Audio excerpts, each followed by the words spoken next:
는 큰 의미 없는 말이고요. 이제 공법상의 주소와 거수라는 게 있는데 우리 공법과 관련된 주소는 항상 뭐가 돼요? 우리가 요즘 선거권은 뭘 기준으로 주나요? 주소를 기준으로 하는 거죠. 주소를. 주민등록지 말이에요. 주민등록지. 자, 따라서 주소는 2번에 셋째 줄 마지막에 특별한 규정이 없는 한 1개소에 한하게 된다. 그렇죠? 주민등록지가 두 군데인 사람이 있나요? 그 이상한 사람이에요? 큰 의미 없습니다. 넘어가시면 돼요. 다음 거소, 가주소 큰 의미 없고요. 자, 그 다음에 사무관리와 2번에 부당이득. 이 개념은 구별할 줄 알아야 돼요. 사무관리와 부당이득. 민법에서 쓰는 말인데 사무관리란 말은 이유가 없어요. 그 사람을 도와줄 이유가 없는데 남의 사무를 처리를 해주면 돈이 들어갈 거 아니에요. 따라서 이유 없이 누군가가 법률상 의무 없이 타인의 사무를 관리해 주는 거고, 이거는 법률상 아무런 원인이 없이 누구는 이득을 얻고 누구는 손해를 봤을 때 원인도 없이 이 사람이 손해를 보고 이 사람이 이득을 얻었으니까 뭐야? 이 이득은 얘한테 돌려주는 게 맞죠? 그런 걸 말하는 거예요. 내 통장에 갑자기 통장 정리를 해봤더니 1,000만 원이 들어와 있는 거예요. 아무런 원인도 없는데 친구 돈이 나한테 들어와 있어요. 원인도 없이 내가 빌려준 걸 받은 것도 아니야. 그러면 이 돈은 뭐야? 법률상 원인 없이 나는 1,000만 원의 이득을 얻고 있고 친구는 1,000만 원의 손해를 입고 있잖아요. 이 이득이 바로 부당이득이라고. 그럼 나는 어떻게 해야 돼요? 이 돈을 친구한테 돌려줘야 돼요. 여러분 통장에 남의 돈 한 1억 들어왔다고 해서 그냥 써버리면 안 돼요. 절도죄가 됩니다. 죄가 돼요. 죄가. 재수 좋은 게 아니에요. 그거는. 이게 부당이득. 사무관리는 친구 집 앞을 지나가는데 내일 모레 태풍이 오는데 문이 들컹들컹거려요. 외국 여행을 간다는 건 알고 있어요. 그래서 사다리 타고 담을 넘어가서 문을 이렇게 수리해주는 업체를 불러가지고 다시 완벽하게 붙박이를 만들어줬어요. 한 20만 원 들었어요. 친구가 왔어요. 야, 너 그 문이 덜컹거려갖고 내가 20만 원 주고 수리했거든? 20만 원 줘. 그랬더니 이모가 갑자기 내가 언제 니한테 그런 거 해달라 그랬냐 이렇게 나와요. 이러면 이제 다툼이 생기는 거잖아요. 그래서 민법에는 이런 경우에도 아무런 이유 없이 사무를 관리해 줬으면 이 사람이 뭔가 이제 이득을 봤을 거 아니에요. 이 사람은 비용이 들었을 거 아니에요. 이 비용을 청구할 수 있는 권리를 인정을 해줬어요. 그게 사무관리에 따른 비용 청구권이라는 게. 이거는 부당이득 반환 청구권이고. 이 두 개를 구별할 줄만 알면 되는 거예요. 자, 홍수가 났어요. 자, 공무원이 직접 동원돼 가지고 가재도구나 이런 걸 막 건져줘요. 이거는 이걸까요? 사무관리라 그러는 거예요. 사무관리. 사무관리를 또 사무관리를 쓰면 어떡해. 행여병자 보호. 이 말은 뭐예요? 길거리에 뭔가 좀 구호가 필요한 사람을 경찰이 데리고 가서 밥 먹여주고 재워줬단 말이야. 비용이 들어가요. 이런 것들 다 사무관리가 되는 거예요. 이거 두 개를 하면 돼요. 이게 사무관리일까 아닐까 이거는 고민할 필요가 없어요. 우리 시험에서는. 이거 두 개를 구별하는 문제만 나와요. 봉급을 과다하게 수령했대요. 이건 뭐예요? 여기 썼으니까 부당이득이지. 답 다 가르쳐 주잖아요. 이게 부당이득이다. 구별만 할 줄 알면 돼. 어렵지 않아요? 자, 사무관리란 법률상 의무 없이 동그라미 타인을 위하여 그 사무를 관리해 주는 거예요. 공법상 사무관리의 인정 여부는 당연히 긍정합니다. 긍정하는 거 우리가 공부를 하는 거죠. 이렇게 생각하는 사람이 있잖아요. 자, 행여병자 보호. 아까 홍수가 났을 때 당연히 국가라면 당연히 도와줘야지. 구조해줘야지. 이유가 있는 거 아니냐, 국가는. 이렇게 생각할 수도 있잖아요. 근데 그 사람에 대해서 국가가 반드시 해줄 의무는 있는 것도 아니죠. 그래서 이런 것도 그냥 도와주는 건 다 사무관리라고 생각하시면 돼요, 여러분들. 강제로 관리해주고 보호 관리해주고 영무제공 몰라도 되고요. 적용 법규는 특별한 규정이 없으면 민법에 사무관리에 관한 규정이 있거든요. 특별한 규정이 없는 한 민법에 사무관리 규정이 준용된다 그러면 맞다 하시면 돼요. 그 내용은 뭐 비용 이런 건 전혀 몰라도 돼요. 세모예요. 근데 다 맞는 말로 나올 거예요. 부당이득은 법률상 원인 없이 동그라미. 타인의 재산 또는 노무로 인하여 이득 동그라미. 이득을 얻고 타인에게 손해를 가했을 때 이해 조정을 위하여 부당이득에 대해서는 반환 의무를 지는 걸 말한다. 예컨대 조세 체납 처분에 의하여 제3자의 재산을 공매한 행위가 당뇨 무효일 때 체납자가 세금을 안 내길래 공적 경매에 붙여갖고 팔아버렸어요. 근데 알고 봤더니 금마 재산이 아니야. 친구 차를 잠시 빌려 타고 있었던 거야. 그러면 그 공매는 무효입니다. 다 돌려줘야 돼요. 원상복귀. 이게 부당이득입니다. 본급 과액 수령 동그라미. 착오로 사유지를 국유지로 편입했대요. 돌려줘야 되겠죠. 뭐 이런 걸. 연금 받을 자격도 없는 놈이 연금을 받았대요. 돌려줘야죠. 부당이득. 느낌이 오죠? 아, 돌려줘야 되겠구나라는 생각만 하시면 돼요. 역시 적용복귀도 첫째 줄 뒤에 특별한 규정이 없는 경우가 있는 경우 외에는 민법 규정에 의한다. 세모. 이런 말이 나오면 다 맞다 하시면 돼요. 뭔지는 몰라도. 그 다음에 중요한 게 있어요. 공법상 부당이득 반환 청구권의 성질. 자, 경찰서장이 나한테 세금을 내라고, 재산세를 내라고 부가처분이 나왔어요. 경찰서장이. 세금은 경찰서에서 때리는 게 아니에요. 구청장이나 시장이 때리는 거지. 근데 내가 잠시 외국에 출장을 갔다 온 사이에 우리 집사람이 그냥 낸 거야, 띠라게. 보지도 안 하고 경찰서장이 내라 그런다고 세금 나왔다고 또 돈은 있었는가 봐. 그것도 1,000만 원이나 내버렸네요. 자, 이 1,000만 원은 뭐예요? 이런 걸 무효라 그래요. 말도 안 되는 거니까. 재산세 부가처분은. 무효니까 아무런 원인도 없이 1,000만 원을 냈고 국가는 국가는 1,000만 원 이득을 얻고 나는 1,000만 원 손해를 봤잖아요. 이게 부당이득이라고. 그럼 나는 이 1,000만 원을 돌려달라고 요구할 수 있습니다. 부당이득 반환 청구권이 생겨요. 자, 아까 판례가 있었어요. 이때 그 판례는 좀 이따 하고 따라서 이 1,000만 원은 부당이득 반환 청구권이야. 세금 부과 이런 거는 공법적인 거잖아요. 민법에서 하는 말이 아니죠. 따라서 공법상 부당이득 반환 청구권은 공권일까 이 말이야. 아니면 그냥 사건일까? 공권이라 그러면 어떻게 달라질까요? 이게 공법상 걸리면 어디로 가야 돼? 내가 임마한테 돈 달라 그러니까 돈을 안 줘요. 그래서 소송을 제기해야 되는 거야. 부당이득 반환 청구 소송. 공권이라면 어디로 가야 돼요? 행정법원에 제기를 해야 돼요. 행정소송, 당사자 소송으로. 근데 이걸 사건이라고 보면 민사소송을 제기해야 돼요. 내가 친구한테 돈을 빌린 적도 없는데 우리 집사람이 친구가 와가지고 돈 빌린 거 받으러 왔다 그래요. 그래요? 미안해요. 우리 애 아빠가 안 갚았나 보네요. 그럼 1,000만 원 또 줘버린 거야. 갔다 오니까 친구가 돈 뭐 빌리달 거 갚아라 그래갖고 내가 1,000만 원 갚았다 이래. 이 미쳤다.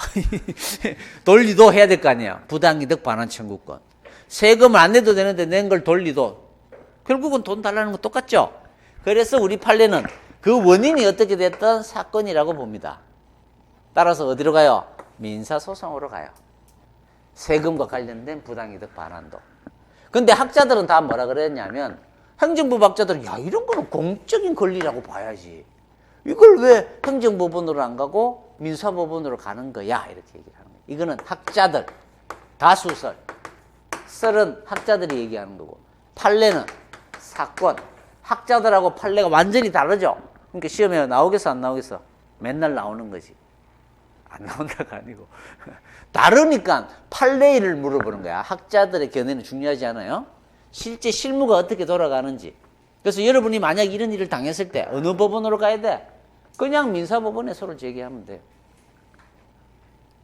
그래서 다수설은 공권설 하지만 판례는 사건설. 그게 별표 2개인 거야. 왜 이렇게 하냐면 여러분 국가배상 청구권은 어느 법원으로 가야 될까? 지금까지 배운 바로 따르면 당연히 행정법원이지. 우리가 행정법에서 배우니까. 그런데 실무는 민사법원으로 가요. 판례는 사건으로 봐요. 그것도. 신기하죠? 왜냐하면 우리 행정판사들이 많지가 않아요. 행정법을 제대로 아는 판사들이 별로 없어요. 행정법원이 별로 없다니까. 거의 다 민사법원이라니까. 그러니까 행정법원은 이거 다 보내면 행정법원을 더 늘려야 돼. 아직 그럴 단계가 아니에요. 그래서 다 어차피 돈 받는 거니까 이거는 뭐 공법이나 사법이나 비슷하니까 그냥 다 사건이라고 보고 민사로 해결하고 있다는 거지. 그래서 판례 실무는 사건설이다 이거죠. 별표 2개. 이게 시험에 가장 많이 나오는 거죠. 판례 1번 부가처분이 당연 무효임을 전제로 아까 했던 거죠. 이미 납부한 세금의 반환을 청구하는 것은 분명히 세금 관련인데 민사상의 부당이득 반환 청구권이래요. 그리고는 민사소송 절차로 간대요. A급. 2번 납세 의무자에 대한 국가의 부가가치세 환급세 지급 의무는 부가가치세법 규정에 의해 직접 발생하는 거니까 이거는 공법상 의무다. 아주 어려운 판례예요. 예전 책에는 없던 판례인데 B급 정도는 됩니다. 근데 이거는 나중에 뭔가 좀 의미를 이해한 다음에 봐야 그나마 좀 이해가 될 수 있는 판례들이에요. 아주 어려운 판례들이에요. 넘어가시면 됩니다.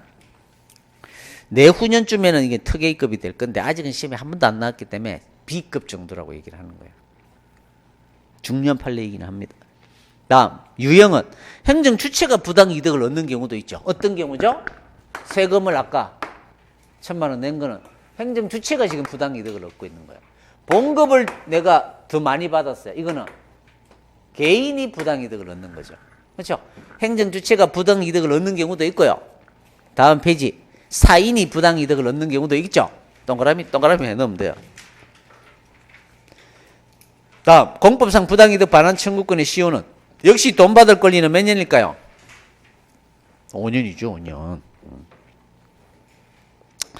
자, 오납금에 대한 잘못 낸 돈에 대한 납부자의 부당이득 반환 청구권은 이 부당이득 반환 청구권은 언제부터 행사할 수 있을까? 나는 돈 내는 순간 내고 와서 가만히 생각해 보니까 잘못 냈어. 돌려달라고 요구할 권리가 생기는 거예요. 달라고 할 수 있어요. 따라서 시효는 언제부터 카운터 된다? 내는 순간부터 카운터가 되는 거예요. 그래서 5년 후에 달라 그러면 안 줘도 됩니다. 국가한테 못 받았네요. 그 얘기를 하고 있는 거예요. 처음부터 발생 원인이 없이 납부 징수된 것이므로 납부 또는 징수하면 바로 발생하여 확정되고 그때부터 시효가 진행되는 거다. 역시 아주 어려운 판례야. B급. 자, 시험은 아주 쉽게 나와요. 공법상 부당이득에 속하지 아니하는 것은 군수가 행여병자를 보호해 준대요. 이건 뭐요? 도와주는 거죠. 사무관리죠. 1번 답. 2번 무효인 과세처분인데 세금을 냈대요. 돌려받죠. 착오로 사유지가 도로에 편입이 됐대요. 돌려줘야죠. 공무원이 봉급 과다 수령했대요. 돌려줘야죠. 국유지를 무단으로 점용하고 있대요. 돌려주든지 임차료는 줘야죠. 뭐 이런 것들. 됐습니다. 자, 마지막 공법행위. 자,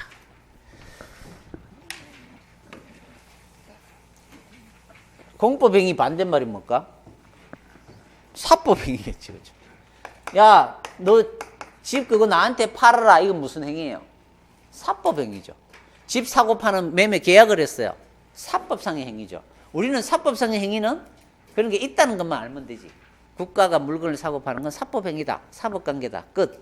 우리는 뭘 공부하러 왔어요? 공법적인 걸 공부하러 왔잖아요. 그래서 원래는 공법상 행위가 있어요. 공법과 관련된 행위. 여기에는 세금도 부과하고 이거 다 공법행위잖아요. 투표하고 이런 거 다 공법상 행위잖아요.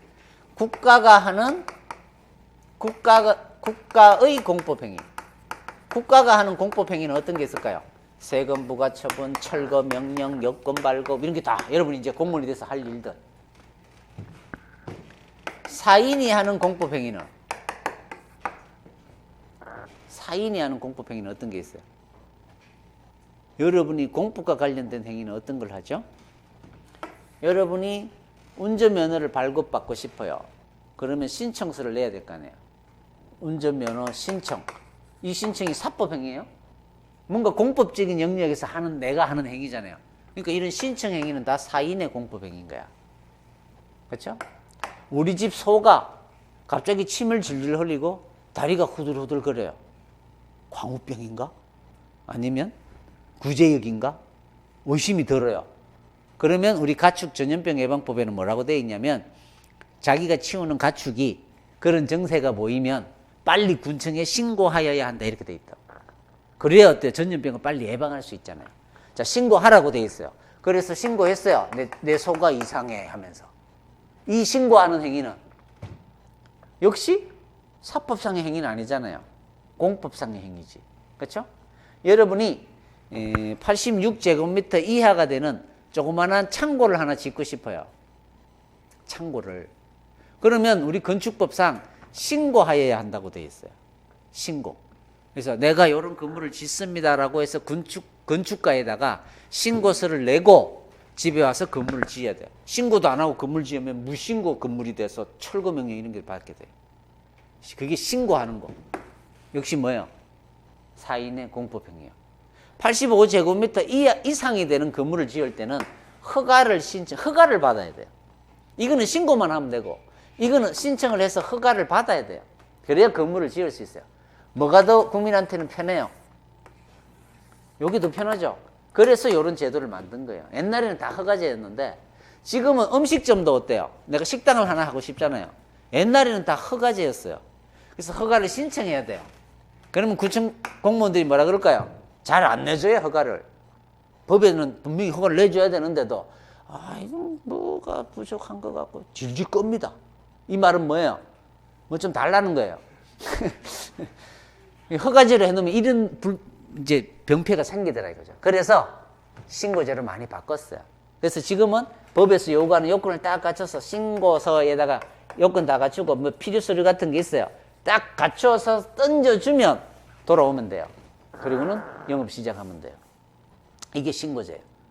국민의 행정의 규제를 줄여주고 국민에게 좀 더 편하게 이제 일을 하려고 신고제로 많이 바꿔주고 있습니다. 어쨌든 신청, 신고 이건 다 뭐예요? 사인의 공법 행위다 이거죠.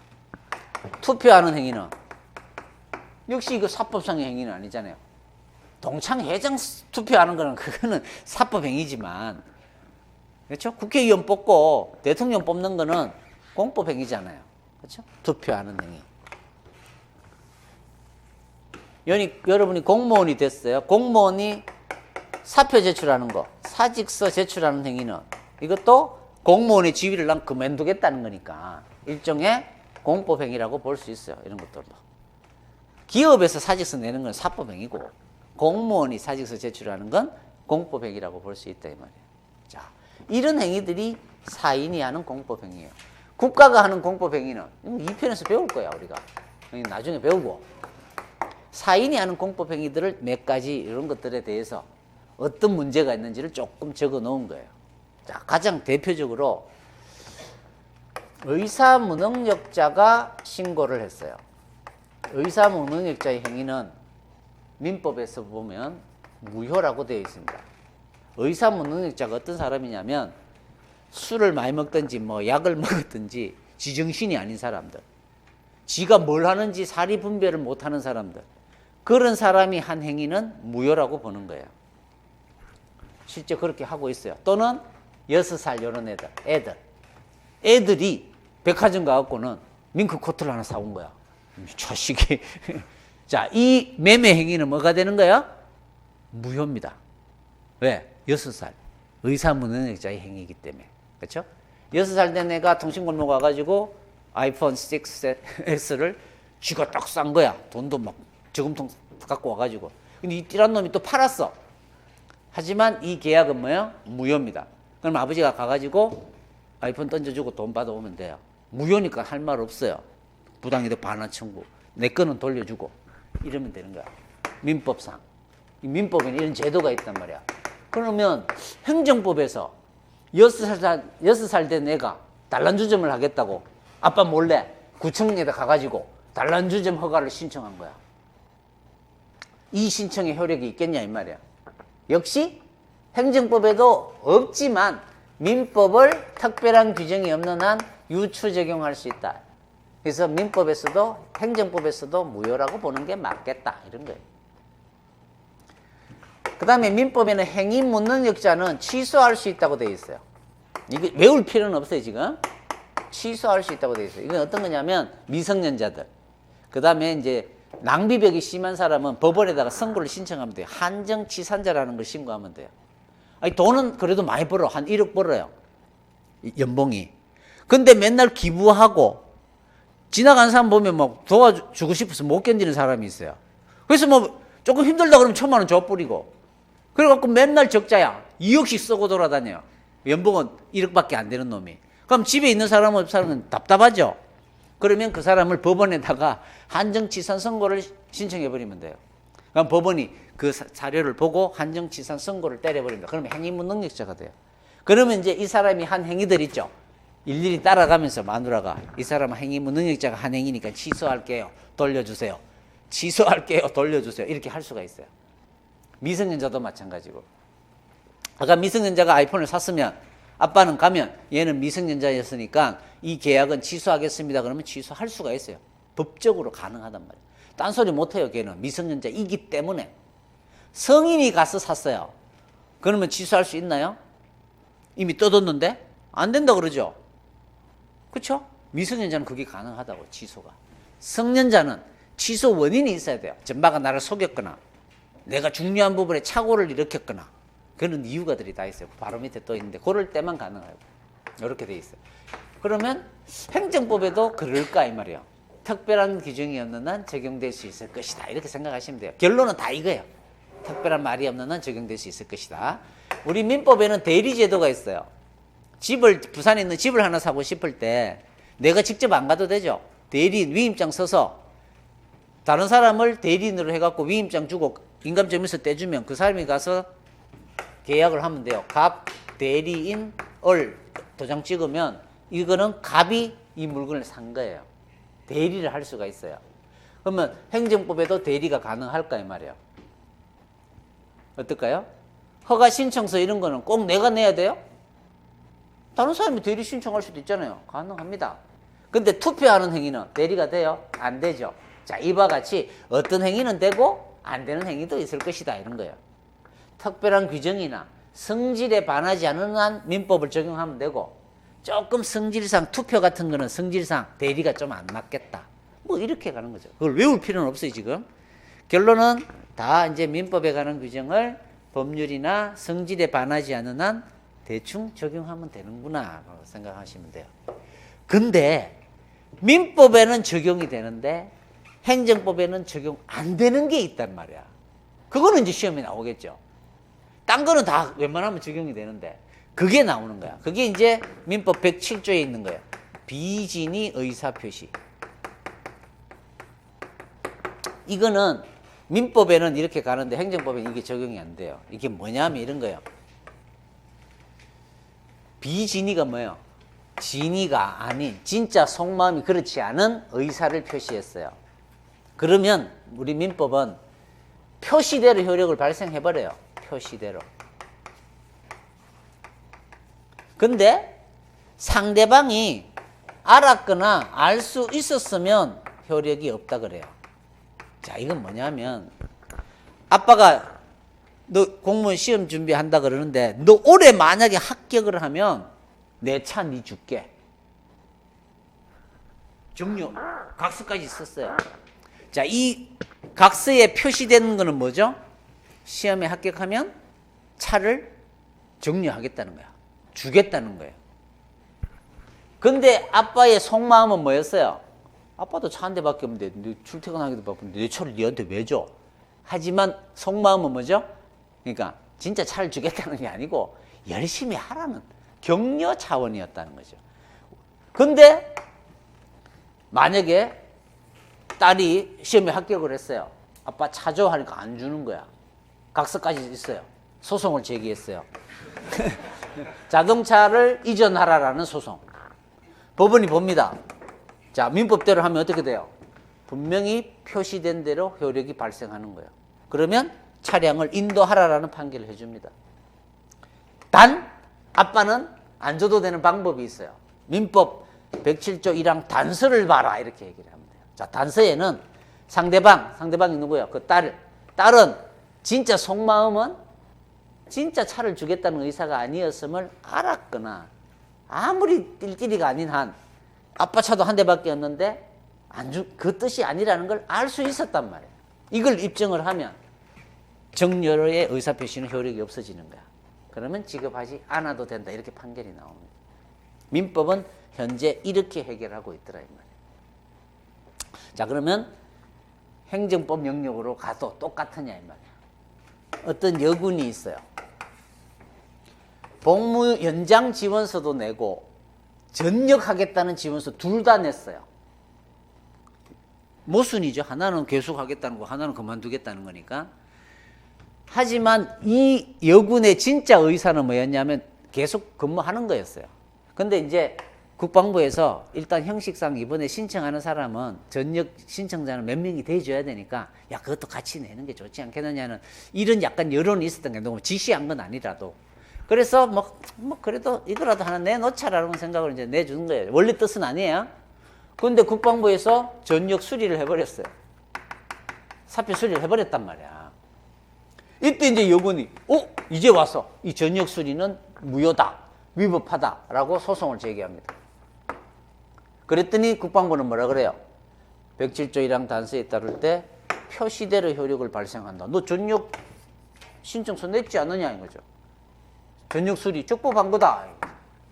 그러면 이제 여군은 뭘 주장하면 돼요?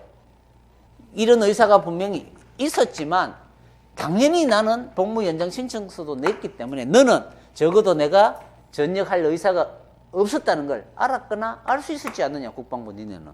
이렇게 주장하죠. 그러면 이 전역 수리가 무효가 될 수도 있죠. 이 의사 표시가.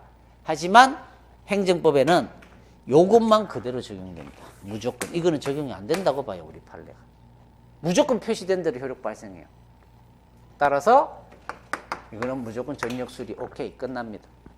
그러니까 여러분들도 공무원이 되시면 괜히 계기 본다고 사표 낼 뜻도 없으면서 괜히 한번 봉급 한번 올려본다든지 하여튼 계기 보려고 사표서 내고 보통은 이제 사표서 내면 알아서 미안하다 또 이렇게 회유가 들어오죠. 그걸 바라고 냈는데 덜컥 수리가 돼버려요. 방법이 없어요.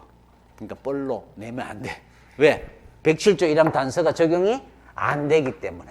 시험은 행정법상 사인의 공법행위에도 뭔지는 모르지만 뭐 비진의 의사표시에 관한 규정이 그대로 적용된다? X. 107조 1항 단서도 적용된다?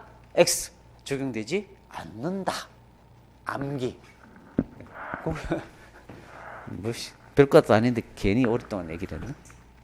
그 다음에는 뭐 나머지는 그대로 적용된다라고 알고 계시면 됩니다. 이걸 뭐 자세하게 외울 필요는 없어요. 이 부분은. 핵심은 107조 1항 단서가 적용되지 않는다. 그 다음에 이제 마지막이에요. 하나만 더 하면.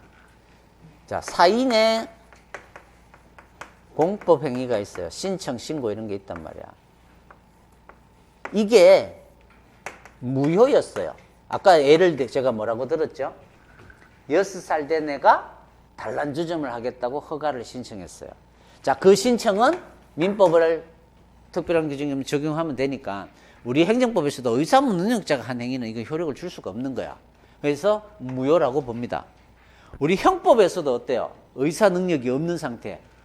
이 뭐라 그러죠? 목류병.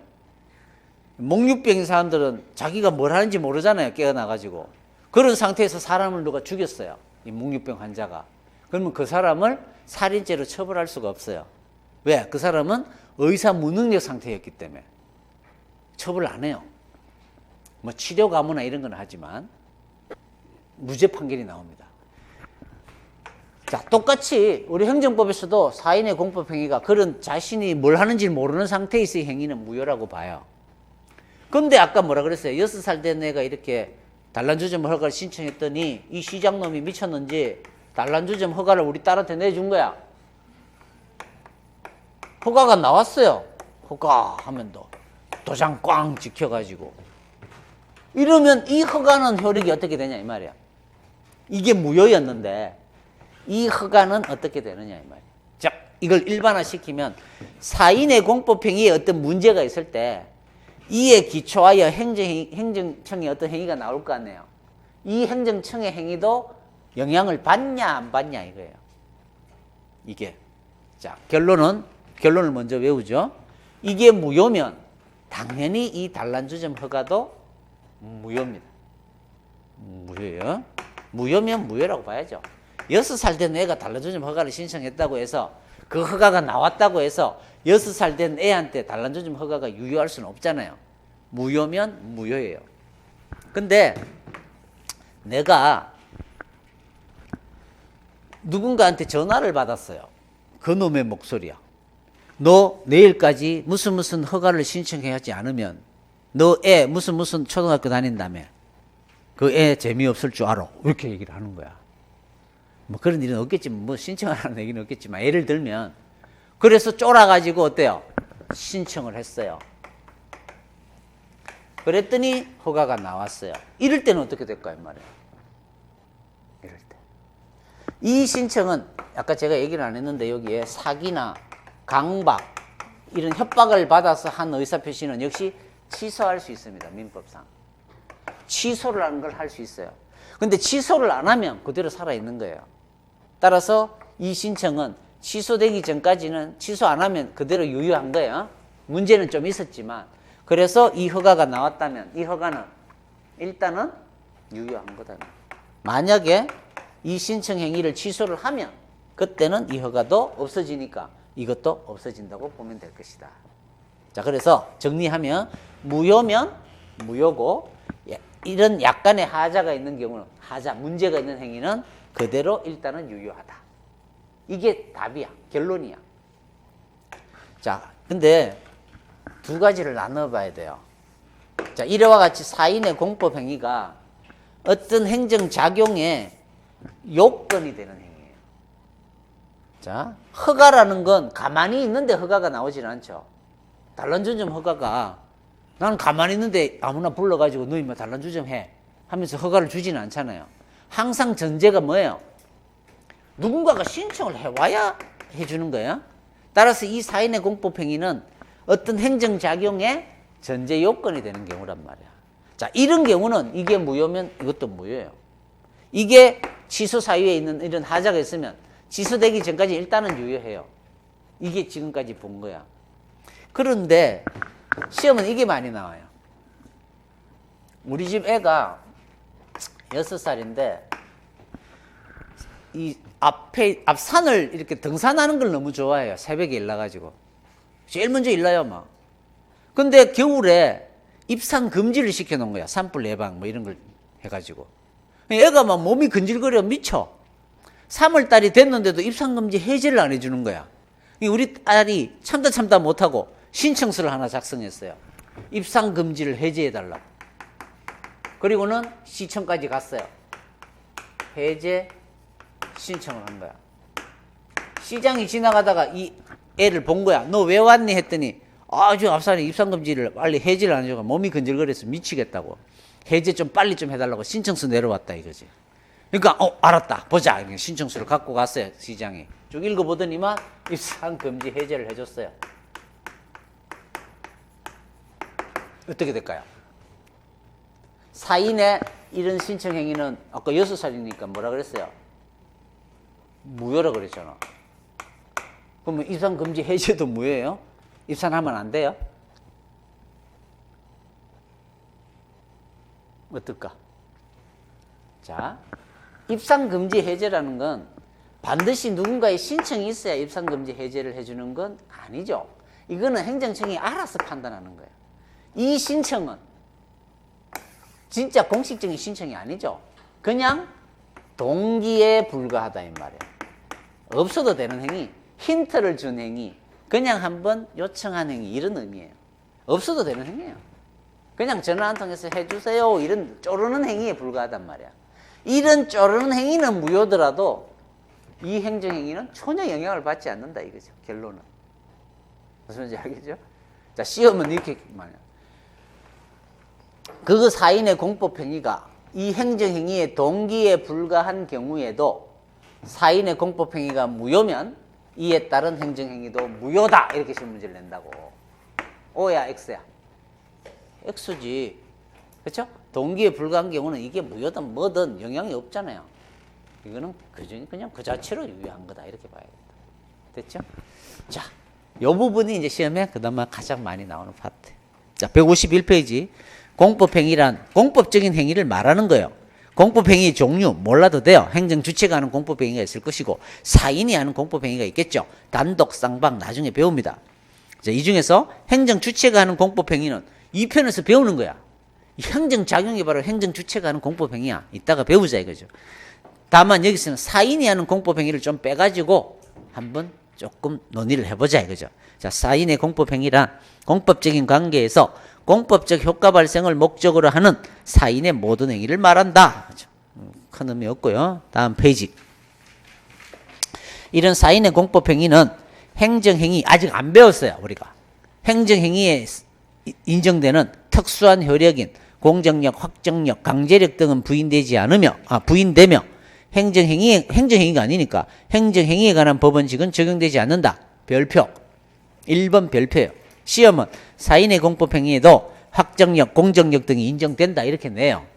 근데 여러분들은 공정력이 뭔지 확정력인지 모르는 상태잖아요. 그러니까 이거는 뭐가 중요한지 뭔 말인지 몰라요. 하지만 나중에 배우면 당연한 얘기입니다. 별표. 다음 사인의 사법행위와는 어떻게 달라요? 사인의 공법행위는 공법적 효과 발생이고, 그렇죠? 사인의 사법행위는 사법적 효과 발생을 목적으로 하겠죠. 중요한 개념이 아니죠. 말도 안 되는 구별이죠. 당연한 구별이죠. 공법행위하고 사법행위 그냥 구별된다 하시면 돼요. 종류는 사인이 지위에서 행정주체로서 하는 지위, 상대방의 지위에서 하는 합성행위, 단성행위 몰라도 되고요. 법적 효과에 따라 자기완결적 공법행위 동그라미 2번에 행위요건적 공법행위. 요게 이제 좀 의미가 있는데 이따가 신고할 때 하는 거예요. 동그라미만 해놓고 넘어갑니다. 단독행위, 쌍방행위 됐고요. 다 뒤에서 배우면 저절로 알게 되는 개념이 여기서는 몰라도 돼요. 자, 사인의 공법행위에 대한 적용법. 이게 이제 아까 설명했던 거예요.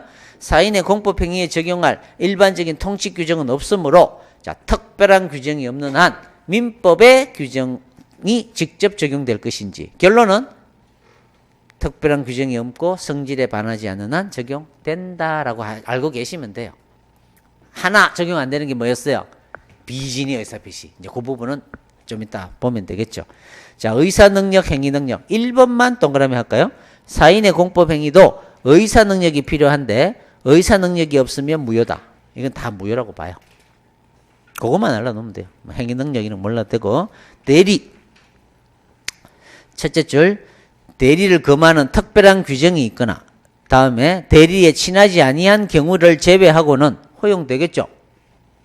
외울 필요는 없고요. 뭐만 투표만 하나 동그라미 넣으면 되겠죠. 투표는 대리가 안 되지. 나머지는 뭐 신청하고 이런 거는 대리해도 되겠네. 행위 형식 몰라도 되고요. 효력 발생 시기는 사법행위도 마찬가지인데 도달주의가 원칙입니다. 별표만 해놓으세요. 도달주의가 원칙이라는 거. 이것도 나중에 우리 행정법은 다 도달주의예요. 나중에 행정행위의 효력 발생 시기도 도달주의예요. 그때 가서 개념을 이해하면 됩니다. 다음 의사의 헌결이나 하자 있는 의사표시가 있을 때는 첫째 줄 특별한 규정이 없는 한 민법이 적용된다. 이런 말이 나오면 비진의 의사표시를 빼고는 그냥 일단 맞다 하시면 돼요. 세모. 다만 2번 이게 이제 별표죠. 아까 했던 거죠. 판례는 민법 107조 1항 단서 규정 괄호 열고 상대방이 그 표의자의 진위 아님을 알았거나 이를 알 수 있었을 경우에는 무효로 한다는 이 규정은 사인의 공법행위에는 적용된다 안 된다 아까 적용되지 않는다. 그렇죠? 별표 2개. 다음 페이지 판례도 그렇게 해놨겠죠. 비진의 의사표시는 됐고 판례 1번 아까 제가 예를 들었던 거예요. 복무 연장 지원서도 내고 전역 지원서도 동시에 제출했을 때 전역 처리가 돼버렸을 때 쭉 내려오면 진위 아닌 의사표시라 하더라도 그 무효에 관한 법리를 선언한 민법 107조 1항 단서 규정은 적용된다 안 된다? 적용되지 않는다. 동그라미죠. 않는다 할 것이다. A급. 2번 역시 마찬가지 공법행위인 영업재개업 신고에 관한 민법 107조는 적용될 수 사인의 공법행위니까 신고는 민법 107조는 적용될 수 없다. 107조가 적용 안 된다고 해도 되고요. 107조 1항 단서가 적용 안 된다고 해도 같은 말입니다. 결국은 표시대로 효력이 발생한다는 거니까. 하여튼 107조 뭐 비진이 나오면 적용 안 돼. 그렇죠? A급. 다음 부관. 사인의 공법행위에는 부관을 붙일 수 없음의 별표 2개. 부관을 붙일 수가 없습니다. 부간이란 말은 부록 같은 거예요. 조건을 다는 걸 말해요. 역시 이 부간이란 말은 나중에 행정행위를 배울 때 부간을 한 1시간, 한 3시간 정도 배울 거예요. 그때 배우면 또 알게 되고요. 하여튼 붙일 수 있다 시험에 이렇게 많이 내요. 3번 철회 보정도 많이 나오는데 사인의 공법행위는 이에 의거한 행정행위가 행해질 때까지는 자유로이 철회 보정 정호할 수 있다. 별표. 이 말이 뭐예요? 내가 허가를 신청했어요. 그에 의거하여 허가가 나올 때까지는 자유로이 철회할 수 있다 이 말이에요. 그러니까 허가 신청서 내놓고 아직 허가가 안 나오면 빨리 가가지고 이거 없었던 걸로 하겠습니다라고 할 수 있다고. 그 뜻이에요. 나중에 우리 행정절차법을 배울 거거든요. 조문에도 만들어놨어요. 읽어보면 신청인은 처분이 있기 전에는 그 신청 내용을 보완하거나 변경하거나 취하할 수 있다 이 말이에요. 2번 예컨대 사직서의 제출은 사직원의 수리가 있을 때까지는 철회할 수 있다 이 말이야. 여러분 공무원이 돼갖고 나중에 열받아갖고 사직서를 냈어요. 다행히 아직 수리가 안 됐어요. 그러면 빨리 가가지고 머리 긁으면서 없던 걸로 하겠다 그러면 안 된다 그러면 아이씨 법에 있는데 왜 안 된다는 거죠. 확 빼들어 오면 됩니다. 법에 다 그게 가능하다 이 말이에요. 다만 만약에 사인의 공법행위 철회가 신의칙상 허용될 수 없는 경우에는 아니 신의칙상 안 되는데 어떻게 하겠어요. 어떤 사례인지는 몰라도 돼요. 그럴 때는 철회가 인정되지 않을 것이다. 그렇죠. 판례 A급이죠. 의원 면직 처분이 있을 때까지는 원칙적으로 이를 철회할 수 있는 것이다. 자, 하지만 신의 측에 반한다고 인정되는 특별한 사정이 있는 경우는 뭔지는 모르지만 철회는 허용되지 아니한다. 당연한 상식적인 말인 것 같아요. 그 다음에 사인의 공법행위의 효과. 그게 이제 자기완결적 행위 요건 저거 나중에 할 거고요. 3번. 자, 요거만 하고 이제 사인의 공법행위 요거예요. 아까 설명을 들었던 거. 사인의 공법행위에 하자가 있을 때 이를 기초로 하여 행해진 행정행위의 효력은 어떻게 될까? 2번을 아까 먼저 했으니까 2번을 먼저 해볼까요? 사인의 공법행위가 허가 신청과 같이 허가의 어떤 요건에 해당하는 경우는 이게 있어야 허가가 나오는 거니까 사인의 공법행위가 둘째 줄 뒷부분에 단순한 위법이 있으면 단순한 위법 동그라미 그에 기초한 행정행위는 자 원칙적 유효 동그라미 원칙적으로는 유효하다. 다만 자 사인의 공법행위가 무효이면 동그라미 그에 기초한 행정행위도 무효다. 별표 무효면 무효다. 더 중요한 건 동그라미 1번이죠. 사인의 공법행위가 행정행위의 단순한 동기에 불과 단순한 동기에 해당한다. 단순한 동기 별표. 자, 이거는 없어도 되는 행위잖아요. 따라서 여기에는 하자가 있든 없든 제일 뒤에 행정행위 효력에 아무런 영향을 미치지 않는다. 별표 2개 이거는. 이게 시험에 가장 많이 나온다. 이거지. 됐죠? 자, 그 다음에는 이제 신고 하나만 남겨놓고 이제 1편을 끝내게 됩니다. 자, 이후에 신고를 하도록 하죠.